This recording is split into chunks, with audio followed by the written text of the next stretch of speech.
Hello, what's up, YouTube? I hope you're fine wherever you are today. So, happy new month to everyone out there in the United States. So, what's happening today? What's happening today? Something which is happening is that Africans are asleep of something, and it is our brother Go Black to Africa who has seen this, and in a video that he did 2 days ago, and I've seen it going viral online about bringing what's happening in Africa. And he was kicked out from the Pan Africanism conference, which was held somewhere 2024 around this year. I don't know, it was last month or something, 2 months ago, if I'm not wrong. So that being said, there's so much things which are going on that he addresses, and I want us to watch this video, and then I believe that we will have something to say after it, because I feel like our Pan Africanism has been compromised. So Go Black to Africa is questioning a lot of things, because I know probably most of you know much about him, but let's see what he has in this video for us so that we can come and talk about it at the end of it. Many of us are in our own different ventures of life. We have our own followings. We have our own cultures, and we have our own backgrounds of beliefs or school systems that we fall onto as reliance as far as education or our awareness. One of the most disappointing things that I have had seen that happened when I was there in Ghana was the cancellation of the Pan-African conference. I'm going to say some things where I stand on that Pan-African. I've changed a lot in 30 days because I wanted to sit still and really receive and get into the crux of what has happened in the past, the present, and the future. Let's get into it, because I want each and every one of us to really understand. There are many of us, brothers and sisters, who left the UK, who left the Europe, who left damn Erica, put the D in front of America, capitalize the E, damn Erica. And we have decided that for whatever reason, I've heard more people say they have had visions, they have had dreams, they heard a voice that to Africa came up on their spirit. And what I love about all that is that that's prophecy. It's been prophesied that the chosen will return to the land where they actually dwelt before the scattering happened. Even Pan-Africanism, you know, we got all these different type of words and these followings and these groups and these sects and these all these different type of things. And do they really even mean anything? To some they do, and to some they don't. I was in Ghana for 3 months, and when I was there, they had the cancellation of the Pan-African conference. Here was where we saw whether it was Julius Malema, whether it was Professor Lumba, whether it was Dr. Ayakana, and others that were there to try to spread a message about the unification of Africa. And Ghana's police or the government authorities decided that they were not going to allow this conference to happen. You know, there's a fear going on that this message that is stemming from the root or from the messengers that are out are causing a dysfunction, causing a upheaval of wicked, evil messages that they don't want their people to wake up to. You know, Ghana is known for having a peaceful country. Haven't had any revolutionary wars or anything here in the last 50 years. You know, there's no upheaval of people going out and just chanting and marching for their rights, or, you know, talking about the unification and tearing down the borders of Africa, so that there is free travel, free trade with all amongst the people, and people should have more liberties and freedom to be able to navigate throughout the continent. And, you know, there are those who share this message along with myself that were kicked out, turned away, pushed to the side. I got to see the people in an uproar. I got to see people upset. I got to see people who was really hurt by the fact that this conference was canceled. Many people don't think it's a big deal. And I just want to just put my thoughts on that. Where has Pan-African got us? Where has the Pan-Africanism gotten us? When we talking about Ghana, their first president, Kwame Nkrumah, who was an activist about unifying Africa. Whether we talked about President Mugabe at Zimbabwe, whether we talk about President Magufuli, Tanzania, whether we talk about Gaddafi in Libya, who many others who are talking about the unification of Africa. And here it is, they kill you because they know that to unify means that they will die. They know that bringing in together a unification will basically remove Europeans' dependency on Africa and will cause a devastation in their societies. There is an answer to this that is not some kind of magic, and it's Africa's poor for a reason, not because it's Africa. That's right. They don't want Africa to be independent and self-sufficient. They want Africa to be beggars. They want to be able to control the African leadership so that they can continue to super exploit the resources of the country. I mean, what are the oil companies paying? 8% royalty on their oil? I mean, Nigeria is supposed to be a rich country, but the poor people are hungry. Why? Because they're being ripped off for their oil. I mean, this is what the threat of a good example of Eritrea has now spread to Ethiopia. But the doggone sad part about it is you got those out here who look like you, talk like you, claim to be you, who's dismantled the whole efforts. Every person, whether you want to talk about those that I've mentioned already, whether you want to talk about the Martin Luther Kings and Malcolm X and the Marcus Garveys, whether you want to talk about the Black Panther parties or the NFACs, all of these Pan-African movements got us nowhere. They never want unification.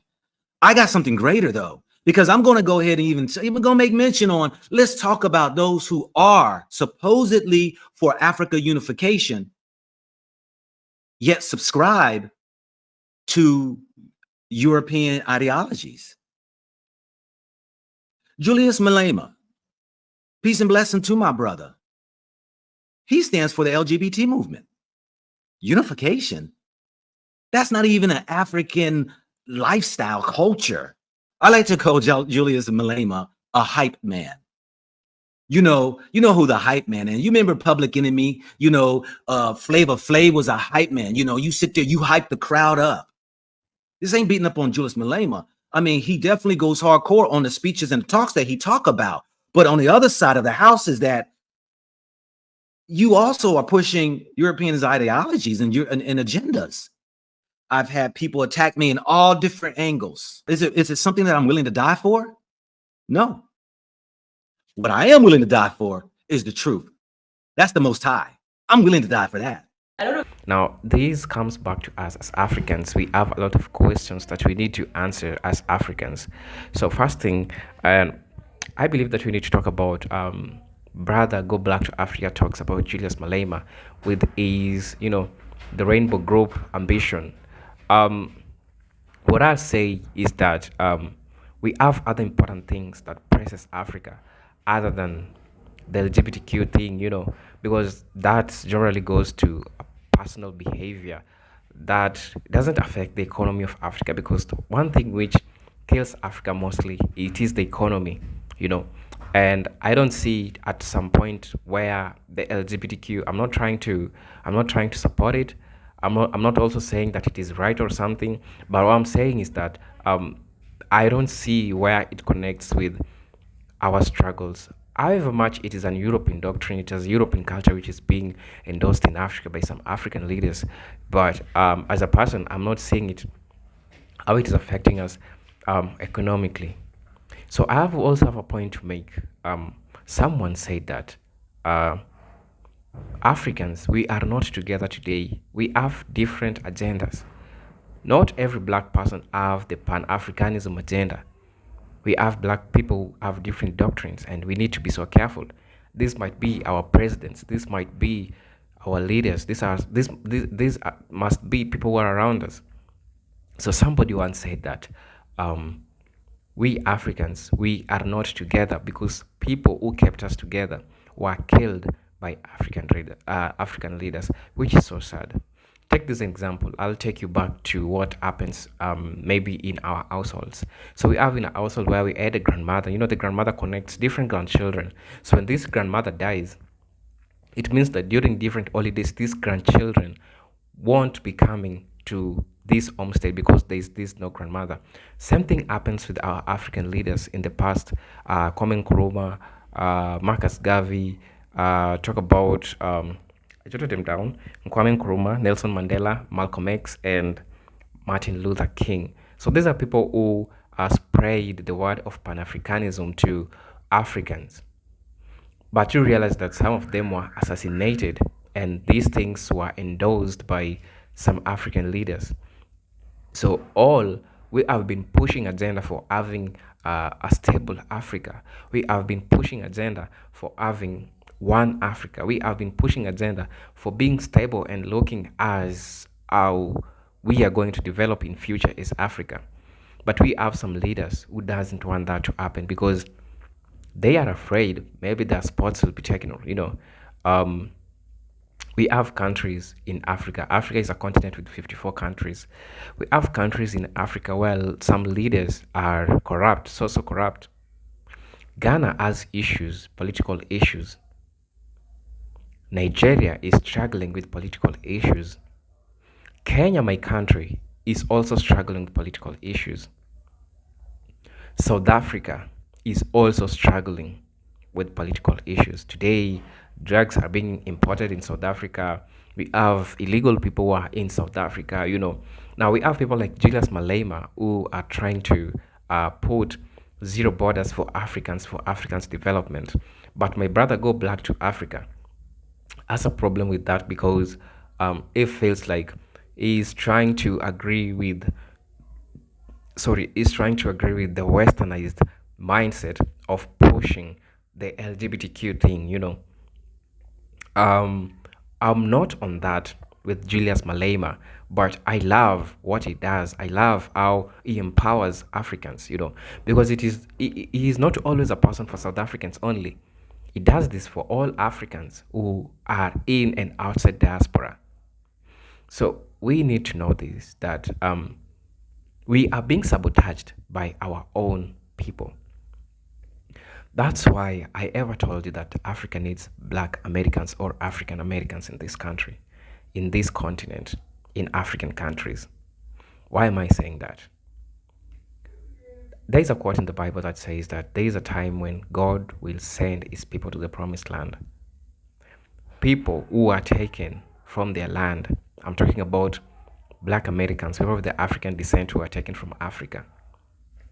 And now they are coming back. So Go Black to Africa is a symbolism of this kind of people because he was kicked out of the Pan-Africanism conference. He was upset, and at some point we never even saw him online for a month. So a lot of people are asking questions: where did Go Black to Africa go? Where did he go? Because he's a great person and he documents things which happens across Africa. That leaves us with a lot of questions that I'll have to address. We Africans, we don't have the same ambition, and that's the problem, because the people who we trust that they have the same ambition with us, they have different agendas. European, what the oppressors, they take this advantage because we are so divided in these ways. One, we have internal conflicts. Look at what's happening in the Congo. Two, we have ethnicity. Three, we have religion. Four, we have class, gender. And fifth, we have different ideologies. And this is the same thing that I've always been addressing. And it is so sad. There is this Ghanaian woman who once said that Marcus Garvey can't feed anybody. When survival mode, nobody cares about history lessons. So it reaches a point where everyone for his own. No Pan-Africanism thing, no one brotherhood, no one something. Everyone for himself. And that's where we have corrupt leaders. That's where we have these things which are happening in Africa. And that also explains why the conference was called off at the last moment when it was yet to happen. Which means that these people were afraid. These people were afraid for these people who are going to transform the minds of the youth. Look at what Chimombori always do at Ikana. Look Julius Malema, what he does in the internet today. Look Patrick Lumumba, what he does on the internet today. These are people who are radicalists. These are people who are yet for the change of Africa. And when they have this conference for the future of Africa, what did the Ghanaian government did? They called off the meeting, the last meeting. And then something creepy which happened. Somebody with a mask, people don't even know him, was here to join a political movement.